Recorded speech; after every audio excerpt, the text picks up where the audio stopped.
The inheritance of lies. The basement floor was concrete, cold. In her pocket, a glass shard pressed against Anna's thigh, sharp enough to draw blood, sharp enough to pick a lock. Above her, Christmas carols played on repeat, while her family ate dinner. In the garden, buried under the hydrangea bush for 20 years, lay the woman whose name was printed on a birth certificate hidden in the attic. The woman who had never been given a choice. That's when Anna understood. There were 2 corpses in this house. One was in the frozen earth. The other was sitting at the dinner table, holding a wine glass, waiting for the police to arrive. 13 hours earlier, the attic had been Anna's sanctuary.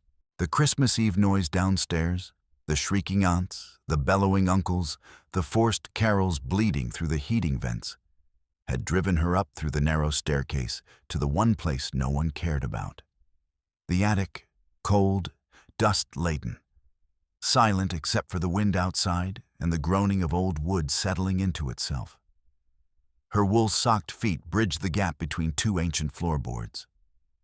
She leaned her weight against a stack of moth-eaten blankets, their fibers so degraded they felt like holding compressed air. Her breath came in small puffs of mist. The single bare light bulb overhead flickered in that maddening way old bulbs do. Present, then almost absent. Then present again. Outside, the December snow fell in thick, relentless sheets against the diamond-paned window. She was trying to disappear. That's all it was. A teenager in a house full of relatives, suffocating under the weight of small talk and the expectation of joy. She'd climbed the attic stairs looking for quiet. Instead, she found something else. Her hand reached out to steady herself against a crossbeam, and the floorboard under her palm shifted. A dry, wooden groan, the sound of something that hasn't moved in decades suddenly being jostled awake. She froze, her fingers curled around the edge of the loose plank, testing it. It moved again. Anna pried the board up. Below, wedged between the joists in a space that seemed deliberately hidden, lay a small rectangular box, red velvet, tattered at the edges. She brushed away the soot, decades of it, thick as fur, and her thumb came away gray. The velvet underneath glowed like fresh blood under snow. The brass latch was ornate, old, and locked. She didn't hesitate. There was a workbench in the corner, its tools still arranged as if someone had simply walked away mid-project in 1987 and never returned. Anna found a rusted flathead screwdriver and jammed it into the gap between the lock and the latch. She twisted. Once, twice. The muscles in her shoulder burned. The lock snapped. The lid flew open with a violence that sent a cloud of disturbed dust into her face. Inside, yellowed with age, lay 2 things: a birth certificate and a white envelope printed with the logo Geno Trace Laboratories. The footsteps downstairs seemed to fade away. Anna unfolded the birth certificate, her eyes locked onto the line that mattered. Mother, Elena Vance. Father, unknown. She read it again and again. Her own mother's name, Sarah, was nowhere on this paper. Nowhere. Not in the mother line, not in the space marked adopted. Not anywhere. The breath caught in her throat. A jagged sob. Then another. The cold attic air suddenly felt like it was suffocating her, thick and personal and deliberate. Then the attic door slammed open. Mark stumbled in, drunk and grinning. His face flushed the particular shade of red that only family holiday drinking can produce. He saw the box immediately. His eyes locked onto it like a predator spotting prey. "What have you found there, Annie?" His words were slurred, playful on the surface. But there was something else underneath. Hunger. "Grandma's hidden stash?" He lunged. Anna pulled the box back, swinging her elbow into his chest. The impact was solid, real, her arm connecting with something warm and giving. Mark reeled backward into a stack of crates, the wind knocked out of him with an ugly grunt. But drunk people are unpredictable, and Mark recovered faster than she expected. He dived at her legs. They went down hard. Both of them crashed onto the splintered floorboards. Anna's head snapped back, a split second away from a protruding nail that would have opened her skull like a can opener. She clawed at his face instead, feeling her fingernails drag across skin, feeling the wet heat of blood. He screamed and reared back, and she kicked her legs hard into his stomach, using the momentum to push him off. She scrambled to her feet. The documents were still in her hands. She clutched them to her chest like they might evaporate, and bolted for the narrow staircase. Behind her, Mark was gasping and cursing, his face a map of red scratches. Her heart hammered like a trapped bird, all panic and adrenaline, and a terrible new knowledge that made her want to scream. The stairs descended into the house proper. She took them 3 at a time. The kitchen was wrong. Sarah stood at the counter smiling, slicing a fruitcake with a silver knife. The smile died the instant she saw Anna's bleeding knuckles. More specifically, she saw the paper in Anna's trembling hand. The color drained from Sarah's face so completely, so instantly, that she looked like someone had pulled a plug somewhere deep inside her. Anna stood in the doorway. Blood dripped from her knuckles onto the white linoleum floor. Small red dots. Stark. Clinical. The silver knife hovered midair, frozen in time. Anna. Sarah's voice was a whisper, trembling. Where did you get that? Anna slammed the DNA report onto the counter. The paper slid through a pile of powdered sugar, leaving a white streak. Her voice, when it came, was low and venomous. Who is Elena Vance, Mom? Sarah's hand shook so violently that the knife clattered to the floor. It rang like a bell, a clear, pure note that seemed to hang in the kitchen air. Sarah reached for the counter to steady herself, her nails scratching against the granite with a sound like fingernails on a chalkboard. Anna leaned in close. She could see the fine lines of age on Sarah's face, the fear deep in her eyes. She could see, in that moment, that the foundation of her entire life had been constructed on a lie. Every memory, every photograph, every "I love you" at bedtime, all of it compromised. The kitchen felt like it was tilting. Anna's father was a large man, Richard. He stood in the front hallway with the immobility of someone who had been blocking doorways, metaphorical and literal, for decades. His hand reached out and gripped the brass deadbolt on the front door just as Anna's fingers were working it. You aren't going anywhere with those papers, Anna. His voice was command incarnate, low, final. Give them to me. Anna brought her knee up sharp into his inner thigh. The contact sent a shock wave through her own hip socket. But Richard grunted, and his grip loosened, just barely, just enough. She shoved her shoulder into his chest, trying to force her way past. He was stronger. Richard grabbed her by the shoulders and hurled her back into the hallway. The world became a blur. Her head snapped back, and she saw a framed family portrait coming at her face. Her face, and Mark's face, and Sarah's face, and Richard's face. All 4 of them fixed in a smile that suddenly felt like a photograph of predators. The frame connected with the wall behind her and shattered. Glass rained down on her hair, glinting like stars. Anna rolled to the side, avoiding Richard's reaching hands, and grabbed the heavy brass umbrella stand. She swung it wildly. It connected with his forearm with a sound like meat being struck, a sickening, wet crack. Richard yanked his arm back, his face contorting with pain. He clutched at his arm, blood beginning to seep through the fabric of his sleeve. And then he laughed. Cold, sharp. It echoed in the narrow hallway like a gunshot. You think you're the victim."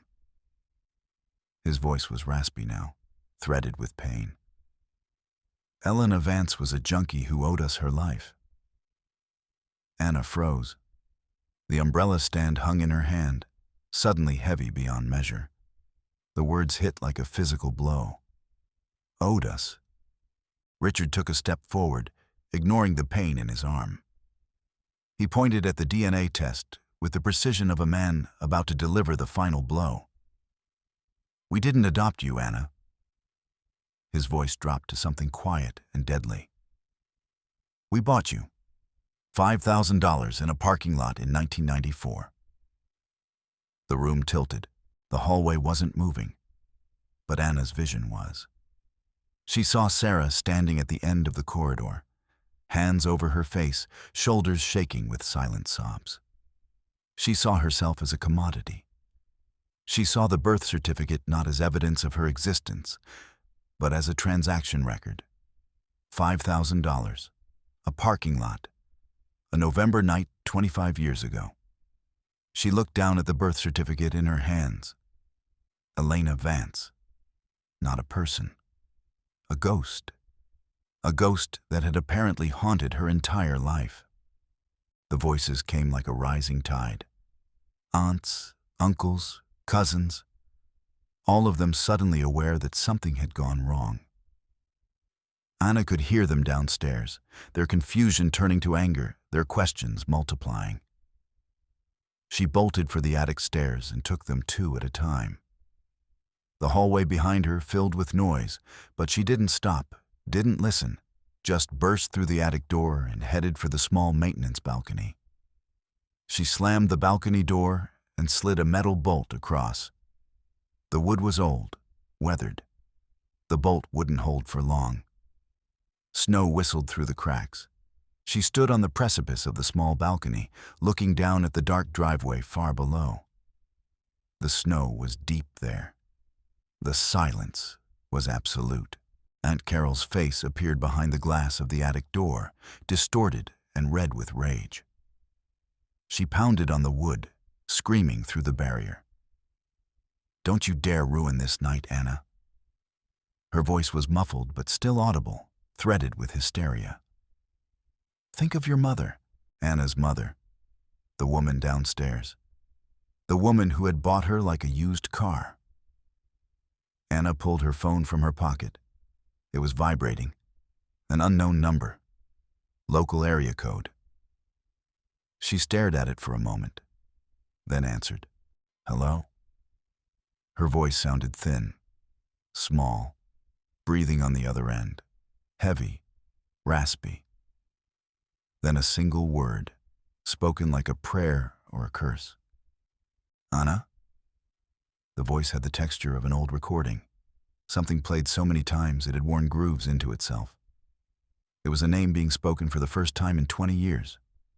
Elena. It had to be. But that was impossible. Elena was dead. Car accident. 16 years ago. That's what they'd always told her. The line went dead. The balcony door exploded inward. Mark's shoulder busted through the wood, splintering it like kindling. Wood chips flew everywhere like confetti. He lunged at Anna, his fingers clawing for the phone in her hand. Anna swung it like a weapon. The impact connected with his temple, and Mark staggered backward, blood spraying onto the white snow covering the railing. Red on white, white on red. Richard emerged behind him, his hands grabbing for Anna's waist. He lifted her up and slammed her against the railing. The rusted iron groaned under the weight, a sound like something being tortured. Anna's feet dangled over the edge, 30 feet down, or more. The darkness was absolute below. The wind whipped her hair into a frenzy. It was cold, so cold. Anna dug her thumbs into Richard's eyes. She felt them give way. Not all the way, but enough. He roared, a sound of pure animal pain, and his grip failed. Anna dropped to the balcony floor, gasping, and crawled toward the broken door, her fingers scraping against the ice. Richard, blinded and enraged, kicked out. His heavy boot connected with her ribs. The sound, a sickening crunch, seemed to echo across the frozen landscape. Anna was sent sliding across the ice like a discarded toy. The documents scattered like dead leaves. She watched them go, watched them dance in the wind for a moment, watched them disappear into the darkness and the snow. Gone. The pain in her ribs was a white-hot thing, all-consuming. Anna lay on the ice for a moment, trying to remember how to breathe, trying to understand that the evidence had just been erased. 5 pages that proved what she'd discovered. The birth certificate, the DNA test, the truth, all of it gone. She reached out for the last piece, the DNA test, dancing at the edge of the roof in the wind. But it was already gone. A gust carried it over the edge, into the abyss. Her phone was still in her pocket. She pulled it out. The screen was cracked from the impact earlier. Call ended. 014. She'd had the voice for 14 seconds. She tried to redial, but nothing happened. The screen was too damaged. Unresponsive. Sarah stood in the doorway. She didn't move to help Richard up. She didn't reach for Anna. She simply stood there, watching, her face a mask of cold indifference. Now there's nothing. Sarah's voice was flat, chilling. You're ours again, Anna. Whether you like it or not. The basement stairs. Anna was dragged down them by her ankles. The wooden steps were hard and unforgiving, and her head bounced against each one as they descended. The world became a blur of motion and pain. She tried to grab for something, anything, but there was nothing to hold on to. Her nails scratched against the wood, but it didn't matter. It never mattered. Mark threw her onto the concrete floor at the bottom. The impact knocked the wind from her lungs. Before she could process what was happening, the heavy iron door slammed shut. The sound echoed like a gunshot. A moment later, the padlock clicked into place. Darkness. Complete and absolute. Anna sat on the cold concrete, trying to remember how to breathe. Her ribs were fire. Her head was ringing. She felt around her pocket and found it, the small shard of glass that had come loose from the broken picture frame. She gripped it, feeling it bite into her palm, feeling her own blood warm against the cold glass. She wasn't going to wait. She wasn't going to scream. She was going to do what she had to do. Her fingers found the filing cabinet in the dark. She pulled at a drawer. It screeched open, a sound like something dying. And then she felt them. Envelopes. Stacks of them. She pulled one closer to the small shaft of light that came through a grate in the corner. Moonlight, weak and blue. The envelope was addressed in computer-generated print to Elena Vance. Return address. First National Disability Services. She opened it. The check inside was dated from 2005. Elena Vance. $2,340. Monthly disability. Anna understood then. The family hadn't just bought a child. They'd been cashing Elena's disability checks for 20 years. She was a pension plan, a monthly investment that paid dividends. The rage that filled her wasn't hot. It was cold, crystalline, pure. The lock was old, decades old. Anna jammed the glass shard into the mechanism and twisted with the strength of her entire body. The glass snapped, sharp pain shooting through her palm. But the lock popped open with a metallic clack. The basement stairs led up to the kitchen. She crept up them slowly, carefully, each step sending fresh waves of pain through her ribs. At the top, through the door, she could see yellow light. Warmth. She could hear the clink of silverware. The family was eating dinner. Christmas Eve dinner. As if nothing had happened. Richard was there, toasted with red wine. His arm was bandaged. His face was bruised. But he was smiling. actually smiling. Anna stepped into the light. She didn't scream. She didn't rage. She simply held up a stack of the disability checks, the proof of their theft, and held them over the flame of a decorative Christmas candle on the sideboard. The checks were old, dry. They caught fire almost immediately, the edges curling up as the flames consumed them. The room went silent. Sarah stood up so fast that her chair screeched back across the tile floor. She looked at the burning checks, then at Anna. Her face wasn't angry. It was something worse. It was broken. And then it split into a twisted, ugly grin. "You want to find her?" Sarah's voice was a whisper, melodic and wrong. "Elena is in the garden, Anna, under the hydrangea bush. She never left." The revelation hit like a thunderclap. Anna's hand dropped. The checks fluttered to the floor, forgotten. She turned toward the window and looked out at the frozen garden. White snow, dark bushes bent under the weight of ice.